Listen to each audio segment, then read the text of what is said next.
everybody, it's Steve Harvill, and welcome back to our latest edition in the Did You Know video series. Back a long time ago in the early days of Creative Ventures, I had a team member come into my office and she was sobbing, weeping. She held up a floppy disk. You may have to go to Google, look up what a floppy disk was. It was how we stored information on computers in the olden days. And she said, "I'm sorry, I erased accidentally everything on this disk." And I said, "What project were you working on?" She told me, and I said, "Well, you know who created all that stuff on the disk?" "I did. I can create it again. I've got all my notes." Pays to be an analog person in a digital world sometimes. But it didn't really matter. She never recovered from that failure. She didn't have a Creative Ventures, what we call the bounce. That's the ability to make a mistake, learn from the mistake, and move on, and not hold it as an anchor for any kind of progress you would make, which brings us to today's story. It's December 1922, and a very young 23-year-old Ernest Hemingway is in Switzerland covering the Lausanne Peace Conference. He was a stringer. He was reporting for various magazines and newspapers for a small amount of money. He hadn't published any works yet. But while he was there, he ran into a guy named Lincoln Steffens. Now, Lincoln was the publisher of the American magazine. And he asked him, "Are you Hemingway?" And Hemingway said, "Yes, sir." And he said, "I've been reading your stuff. I like your style. Do you have anything else I could read?" And he said, "Oh, yes, sir. I've got poems and some short stories and the beginning of a novel." He said, "I'd like to take a look at them." Hemingway rushes out of the Switzerland conference and goes to the closest messenger office, sends a message to his young bride, Elizabeth Richardson, living in their small Paris apartment. And he said, "I got somebody interested in my work. Pack everything up, grab some clothes, jump on the next train from Paris to Switzerland." So Elizabeth packs some stuff up, throws all of Hemingway's stuff into a valise, and heads to the train station. And while waiting for the train to arrive, she went to buy a bottle of water. And when she came back, the valise with all of Ernest Hemingway's work was gone. It had been stolen. She immediately ran to look for a police officer. She looked around the train station, but the whistle was blowing. She had to get on the train. The police officer said, "I didn't see anybody with a valise like that." She gets on the train. She's heartbroken. She can't believe she let something like that happen. She was trying to figure out what she would tell Ernest when she got to Switzerland. And when the train pulled in, Hemingway was on the train, at the train station, on the platform. He says, "Elizabeth," and she said, "Ernest, I'm so sorry.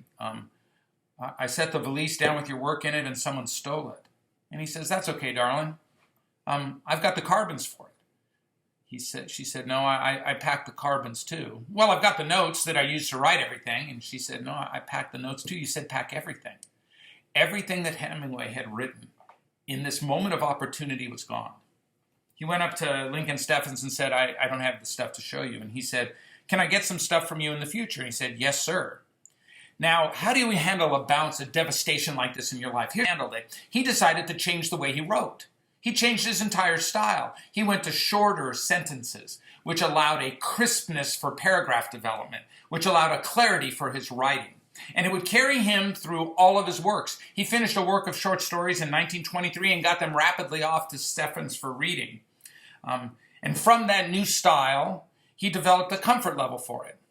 And he would go on to write A Farewell to Arms, For Whom the Bell Tolls, To Have and Have Not, novels that have embedded themselves in the literature of America. In 1954, he won the Nobel Prize for Literature.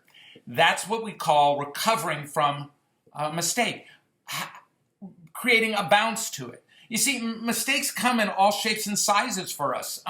It's our response to stumbling that gives us how we see the world and how our place in it is impacted by the world. It's impossible to have a life of avoidance. There's no sidestepping mistakes. They're as common as the rain. I have a Hemingway relationship.